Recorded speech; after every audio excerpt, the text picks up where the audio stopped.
Chapter 1. The Path to Soot Vienna. Johnny had been running for days. He knew the soldiers were in the canyon as sure as there were big, ugly bugs hiding in the caverns. Scratus, they called them. Make too much noise, and the nocturnal hunters would be out to get him too. The sun was already setting in the ochre sky, and the shadows were beginning to thicken. Johnny had crossed the invisible border into Victoria hours ago, but Balaskans never gave up easy, and so long as they didn't storm the gates of the capital looming up ahead, chances were the Empire would never even know they were there. No treaty would have been broken, and they could safely drag him back to their home city of Murbach for execution. Can't think about that, Johnny muttered to himself, watching the walls for movement. Just gotta get out of here. Something in his gut told him there would be trouble, though. It was in the air. He swore he could hear the clack of hungry mandibles every time the wind blew. He could smell the fear mixed into his Wakata's sweat, drying fast on her golden, sun-parched fur. Hell, he could smell his own fear. His arms were heavy, his hat was itchy, and he wasn't sure how much longer he could stay alert. There was a crunch on the sand to his left. He yanked back on Bessie's reins and drew his pistol. Nothing. Bessie let out a groan of protest and flicked her pointy ears. He shook his head and holstered his weapon, then pulled out his canteen. He needed a break. "It's okay, girl," he said, stroking the side of her hump. "We'll get through this." The truth, though, was that the labyrinth was starting to get to him. He wasn't sure if they'd ever make it out. He pressed his sombrero up and wiped the sweat from his forehead. He pulled the bandana away from his lips to take a sip of water when he heard it. Rocks falling?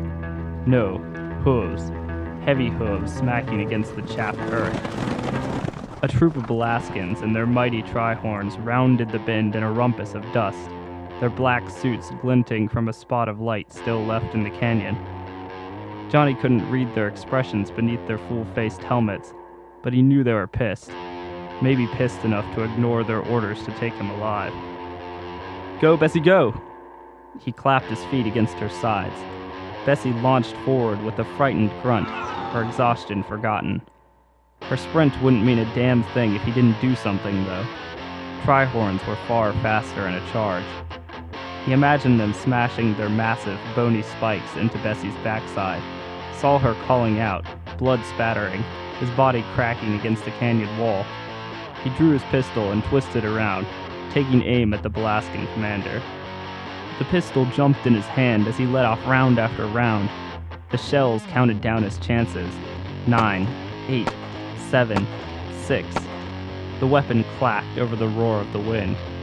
Shots whizzed by the Balaskan leader and sparked off her helmet like miniature fireworks. Finally, one parted the black cloth and skin around her throat. The commander's tri-horn bucked and reared as its rider collapsed. The upheaval nearly threw the other soldiers off course, but they managed to guide their animals around the flailing beast. In a flash, they were back on Johnny's tail. He swore he could feel their rage rising.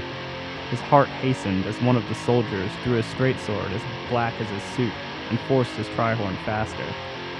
A second drew her rifle. Johnny turned around and hugged himself close to his steed as the female soldier fired. Bessie groaned and stumbled, and Johnny realized that she hadn't been aiming for him at all. Fury flashed behind his eyes when he saw the blood leaking from his Wakata's thigh. Shooting him was one thing, but Bessie?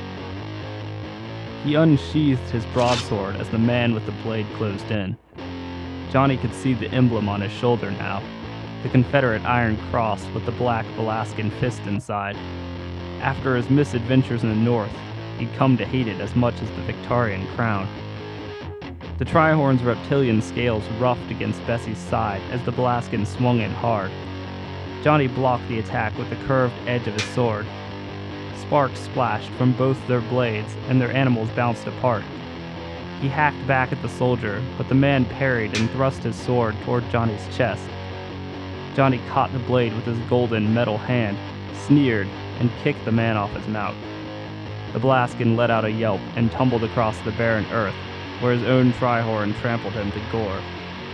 Johnnie glared back at the woman with the rifle. He thought he was ready for her, but he was wrong. She closed the distance between them with a shriek and swung at his throat. With adrenal speed, Johnnie knocked her blade off course. He tried to counter her, but she was attacking again before he could even start. He aborted his overhead strike and forced his sword downward, just in time to block a thrust to his gut. Relentless, she struck over and over. Finally, Johnnie twisted his body aside and jammed his blade through the unarmored flesh of her armpit. She cried out and grabbed onto his wrist. Then they were falling. Dust stung at his eyes as he clattered across the ground.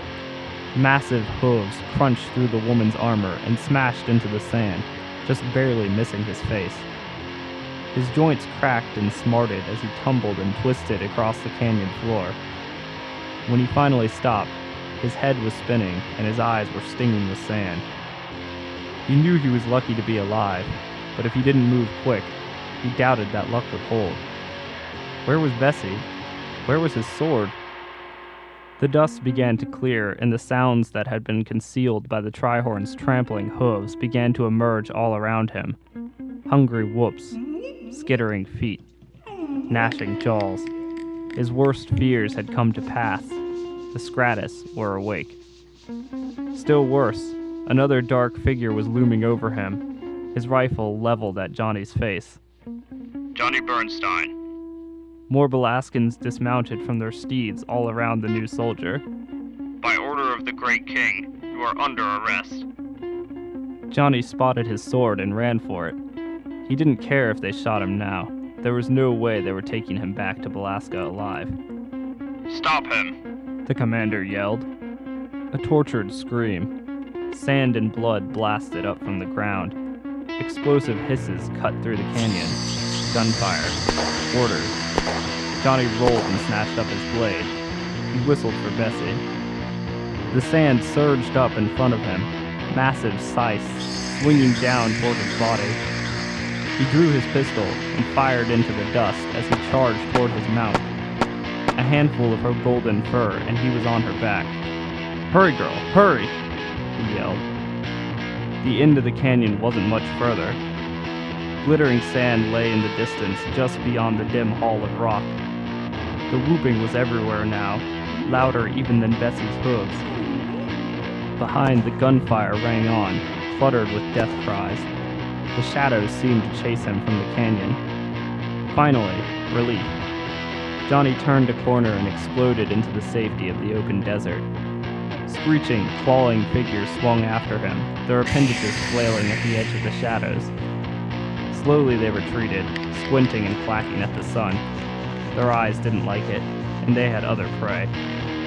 He would see nightfall again, and perhaps even morning, if his fortune held.